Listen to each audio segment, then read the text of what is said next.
vai segurando. Só quem fecha com 15, levanta a mão pro alto.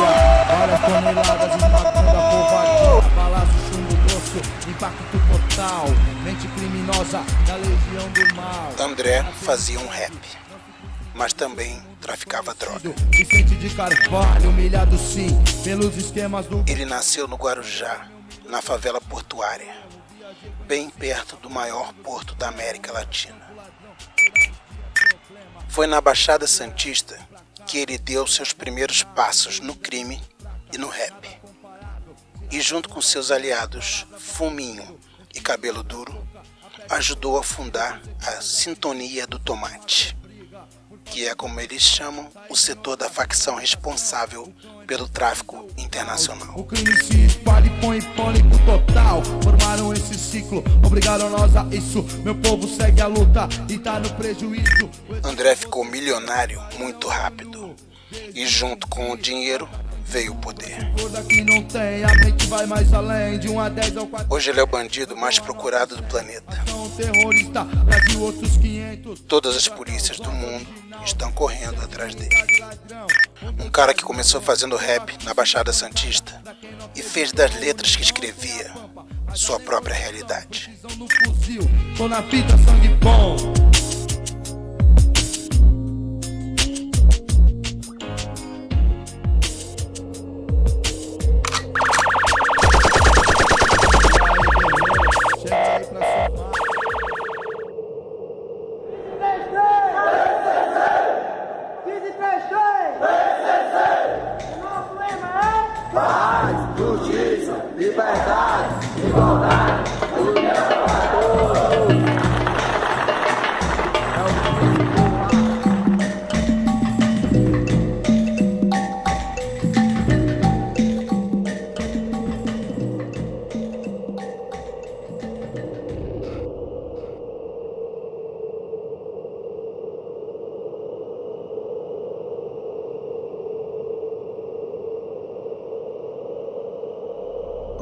Antigamente, por tempos inmemoriais, na fronteira sempre foi um lugar estratégico para tudo que é ilegalidade.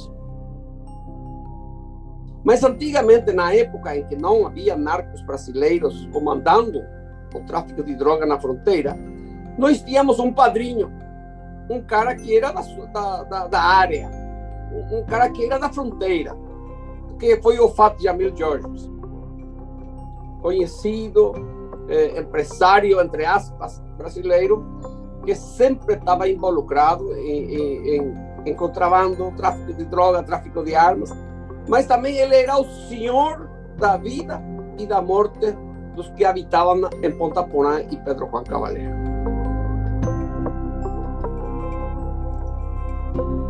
Essa fronteira sempre foi muito estratégica para os narcos. Na época, estava chegando os narcos brasileiros. Primeiro foi o Comando Vermelho. Chegou o Fernandinho Beiramar. O Fernandinho Beiramar, pouco tempo depois, já não respeitou mais ninguém. E o que aconteceu? Começaram a aumentar os assassinatos. Esse foi o começo da chegada dos narcos brasileiros na fronteira. Depois chegou o PCC, né? O PCC ainda mais forte, porque o que aconteceu com a caída do Beiramar? Foram mortos um montão de gente. Então, enfraqueceu o Comando Vermelho. Naquela época, né, era 2007, 2008, tinha um nome que estava sendo muito citado em conversas de presos, que era um apelido, que era o Fusca. E um dia eles tiveram uma informação sobre aonde o Fusca estava e a rota prendeu o Fusca. E aí eles fizeram uma grande descoberta, que foi encontrar com o Fusca um relatório em que ele descrevia a primeira viagem que o PCC tinha feito. Ele tinha recebido essa tarefa, né, de fazer essa viagem até a Bolívia e o Paraguai para acertar a compra de droga direto dos fornecedores. É uma estrutura muito bem organizada e, lastimosamente, essa estrutura se expandiu no Paraguai. E por que se expandiu no Paraguai? Porque é terra fértil para o narcotráfico e por causa da corrupção que tem no país. Nós temos no parlamento paraguaio, temos vários deputados e senadores que foram eleitos com dinheiro do PCC, que estão involucrados com o narcotráfico. E hoje, quando você está involucrado no narcotráfico no Paraguai, então você está com o PCC, porque o PCC já dominou toda a área.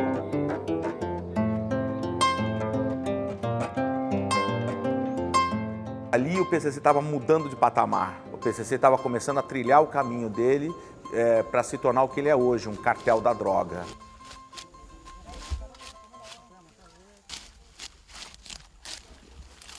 O sonho do PCC é monopolizar o crime na América do Sul, né?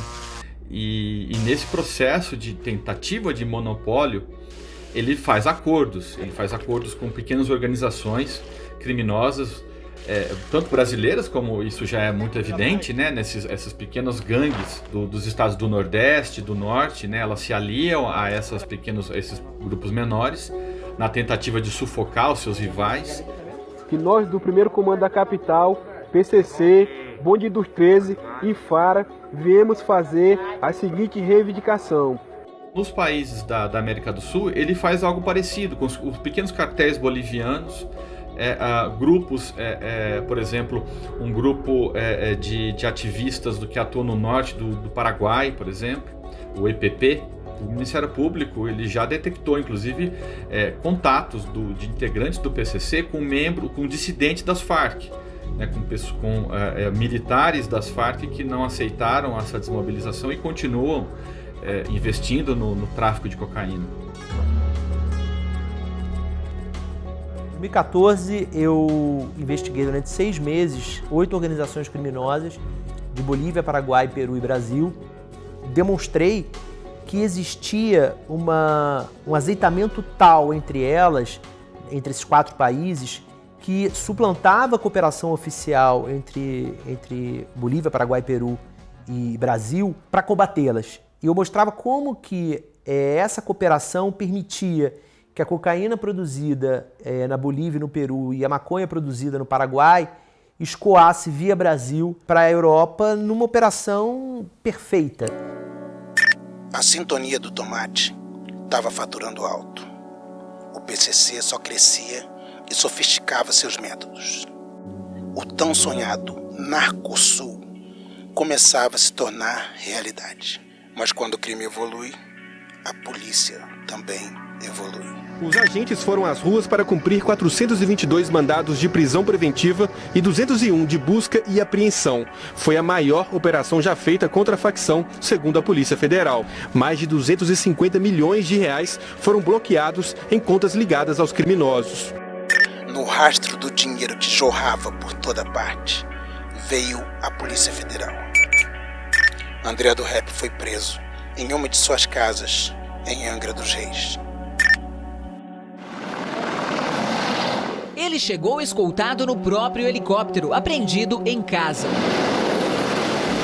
André de Oliveira Macedo, de 42 anos, é apontado pela polícia como o primeiro homem do tráfico internacional de drogas no país. André foi preso em uma das casas que mantinha em Angra dos Reis, onde levava uma vida luxuosa, bancada com o dinheiro do crime. Na época eu era divisionário da divisão de sequestro. Investigação bastante complicada, complexa, porque o André, devido ao seu alto poder econômico, ele é uma pessoa que usa vários nomes, ele tem uma rede de proteção muito grande. Eles se tornam traficantes desses que a polícia brasileira não estava acostumada a ver. Foi a movimentação financeira do acusado que chamou a atenção da polícia. Ele comprou uma casa em Angra dos Reis, alugou uma outra dentro de um condomínio fechado, cujo aluguel era de R$20 mil por mês. Também trocou a lancha, que estava avaliada em 3 milhões, por uma de 6 milhões de reais. E comprou 2 helicópteros, um deles avaliado em 7 milhões. Na verdade, a gente conseguiu, a localização dele se deu principalmente pelo barco. Ele usou uma empresa como Laranja, era uma empresa que ela não tinha, estava em nome de uma pessoa que não tinha capacidade fiscal nenhuma. Era um indivíduo que ele tinha em seu nome apenas uma moto, uma CG 125, Então ele nunca poderia ter uma capacidade para comprar uma lancha no valor de 6 milhões. O objetivo agora é manter André longe dos comparsas, incomunicável, e também quebrar financeiramente a organização criminosa da qual ele faz parte. Os informes de inteligência já diziam a respeito que ele realmente já comentava que ele não ficaria até o final do ano em cadeia.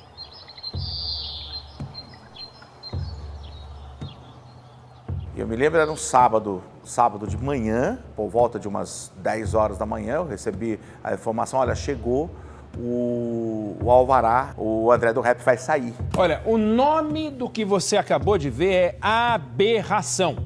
Uma aberração brasileira. Ele vai, então, sai da cela dele, assina um documento dizendo para quem vão ficar os livros que ele tinha na cela, para quem ele vai deixar a televisão.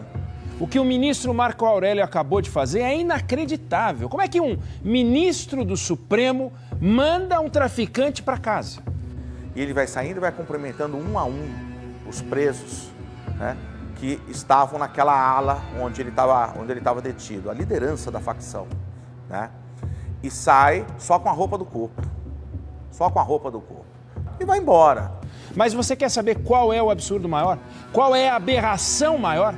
Ele fez isso seguindo a lei. Uma lei que foi aprovada no ano passado, sugerida pelo então ministro da Justiça, o Sérgio Moro, sancionada pelo presidente Bolsonaro. O presidente Jair Bolsonaro assinou em solenidade no Palácio do Planalto o projeto de lei anticrime. O ministro da Justiça e Segurança Pública, Sérgio Moro, foi o responsável pelo texto. São 3 projetos de lei, todos com medidas que nós reputamos eficazes contra crime organizado, crime violento e corrupção. Uma lei que diz num artigo qualquer lá que a prisão preventiva tem que ser justificada a cada 90 dias. E que se não for justificada, vira prisão ilegal.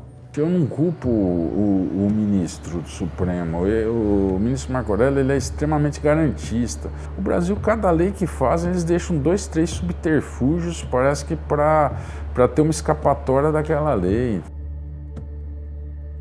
O acertado pela defesa era que ele deveria permanecer no endereço que ele forneceu para a Justiça, no Guarujá. Mas ele nunca apareceu naquele endereço.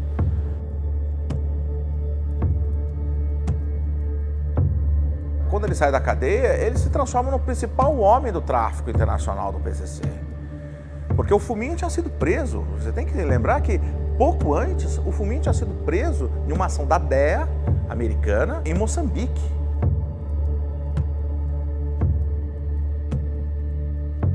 O André Del Rep é o chefe do momento, o principal homem da operação internacional do PCC. Todas as grandes polícias do mundo, a ROS italiana, a DEA americana, né, tá todo mundo atrás do André Del Rep.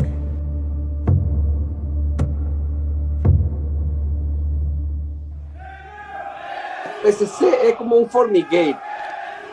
Você finca o formigueiro e 100 milhões de formigas.